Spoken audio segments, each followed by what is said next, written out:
6 விதமான அமைப்புகள் மரியாயன் சேனையில் இருக்குது. இது உலகம் முழுவதும் இது பொருந்தும். மரியாயன் சேனையுடைய எல்லா பேரும், அமைப்பு முறைக்கான எல்லா பேரும் பார்த்தீங்கன்னா லத்தீனில் இருக்கும். ஏன் லத்தீனில் இருக்குன்னா, மரியாயன் சேனையுடைய 2 பிளஸ்ஸிங் என்னென்னா, சேனை கைநூலில் பார்த்தீங்கன்னா 344ஆம் பக்கம் இருக்கும். ரோமை படையில் இருந்த அந்த மிலிட்ரியில் இருந்த அமைப்பு முறைகளுக்கு என்னென்ன பேர் இருந்துச்சோ அதை அப்படியே மரியாயன் சேனை உள்வாங்கிடுச்சு. அதனால தான் இன்னைய வரைக்கும் அதை தமிழ் படுத்தலை.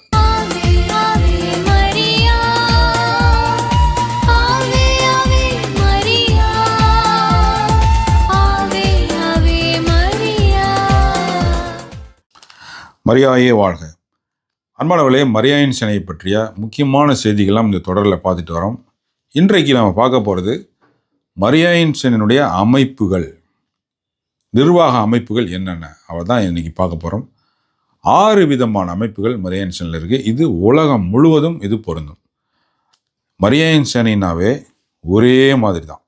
எப்படி நீங்கள் நம்ம திருப்பலியில் போனோம்னா ஃபாதர் போட்டுக்கிற அந்த வெஸ்ட்மெண்ட், பூச உடுப்பு என்ன கலரோ உலகம் முழுசும் அதே கலர் தான். இன்னைக்கு என்ன வாசகமோ உலகம் முழுதும் அதே வாசகம் தான். மன்றாட்டு என்னவோ அதுதான் உலகம் முழுசும். அந்த மாதிரி தான் மரியாயன் சேனையும் ஒரு பொதுவான அமைப்பு முறையில் இருக்குது. இதில் 6 வகையான சேனையினுடைய அமைப்பு இருக்குது. அதில் முதல் அமைப்பு என்னென்னா, பங்கில் நடைபெறுகின்ற மரியாயன் சேனை.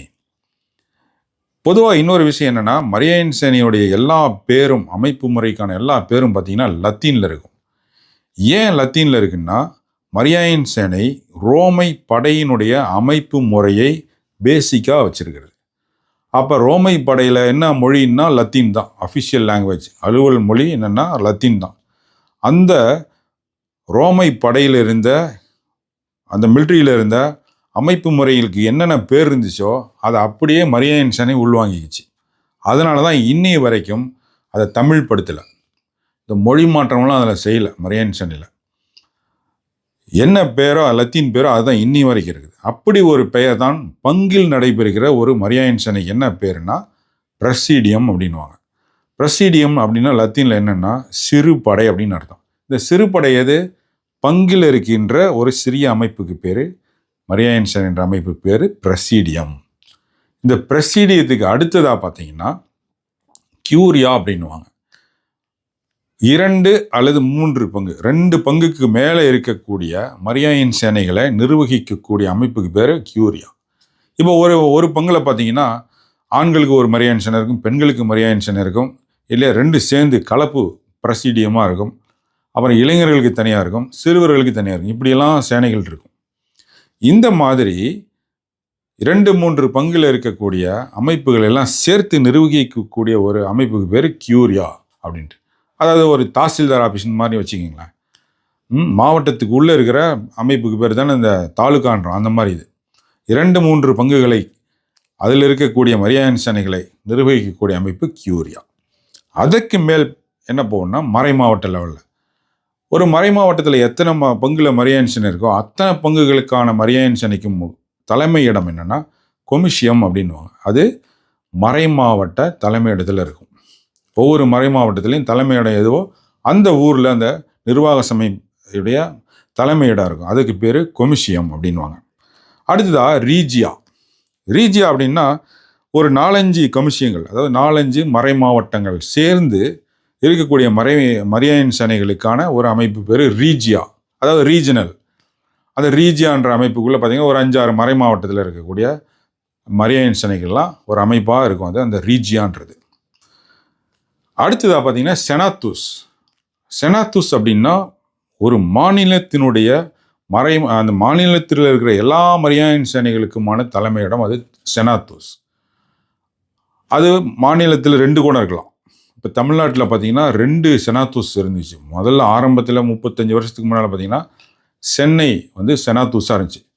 தமிழ்நாடு முழுசுக்குமே சென்னை மட்டும்தான் தலைமையிடம், செனாத்துஸ்னு. அதற்கப்புறம் நிர்வாக வசதியாக என்ன பிரித்தாங்க அதை 2. சென்னை ஒரு செனாத்துஸாகவும் பாண்டிச்சேரியை ஒரு செனாத்துஸாகவும் ஆக்கி 2 செனாத்துஸாக இருந்துச்சு. இப்போ இந்த மிகப்பெரிய அந்த நிலப்பரப்பை நிர்வகிக்கக்கூடிய அமைப்புக்கு பேர் செனாத்துஸ். இது ஒரு மாநிலத்தில் இருக்கும். இந்தியா முழுசும் இருக்கக்கூடிய நிறைய செனாத்தூஸ் இருக்கு. இப்போ கேரளாவில் இருக்குது, தமிழ்நாடு, கர்நாடகா, இப்படி நிறைய இடத்துல செனாத்தூஸ் இருக்கும். இந்த மாதிரி பல நாடுகளுக்கெல்லாம் மரியாயன் சேனையில் அமைப்புகள் இருக்கும். அது எல்லாத்தையும் உலகம் முழுவதையும் நிர்வகிக்கக்கூடிய அமைப்புக்கு பேர் தான் கொன்சீலியம் அப்படின்னுவாங்க. அது உலக தலைமையிடம் அயர்லாந்தில் இருக்குது.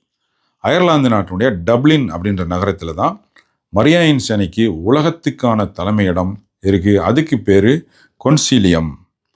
ஆக இதெல்லாம் பார்த்திங்கன்னா படிப்படியாக நம்ம இன்றைக்கி பார்த்தோம் 6 அமைப்பு முறை. பங்கில் இருக்கக்கூடிய அந்த சிறு ஒரு குழுவுக்கு பேர் பிரசிடியம். 2-3 பங்குக்கு இருக்கக்கூடிய பிரசிடியங்களை நிர்வகிக்கக்கூடிய அமைப்புக்கு பேர் கியூரியா. மறைமாவட்டம் முழுவதும் இருக்கக்கூடிய மரியாயன் சேனைகளை நிர்வகிக்கக்கூடிய அமைப்புக்கு பேர் கொமிஷியம், மறைமாவட்ட தலைமையிடம். ஒரு 4-5 மறை மாவட்டங்கள் இருக்கக்கூடிய மரியாயன் சேனைகளை நிர்வகிக்கக்கூடிய அமைப்பு பேர் ரீஜியா.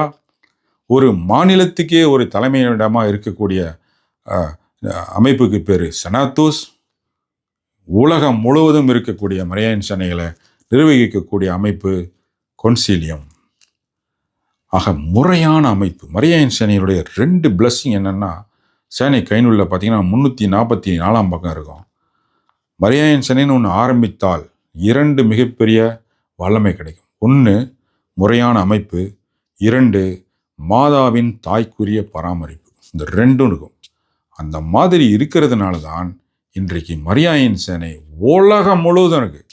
மரியாயன் சேனை ஆரம்பித்து 100-105 வருடங்கள் ஆயிட்டாலும் இன்னும் அதுக்கு வளர்ச்சி தானே ஒழிய கீழே போகவே இல்லை. மரியாயன் சேனைக்கு அப்புறம் ஆரம்பித்த நிறைய அமைப்புகள்லாம் பார்த்திங்கன்னா இல்லாமல் போயிடுச்சு. ஆனால் மரியாயன் சேனையில் மாதா இருந்து செயல்படுவதால் அதற்கு தோல்வியே கிடையாது. அவர்கள் மாதா ஜெயசீலியாக இருந்து வழி நடத்துகிறாங்க. அதனால் உலகம் முழுவதும் இந்த அமைப்பு இருக்குது.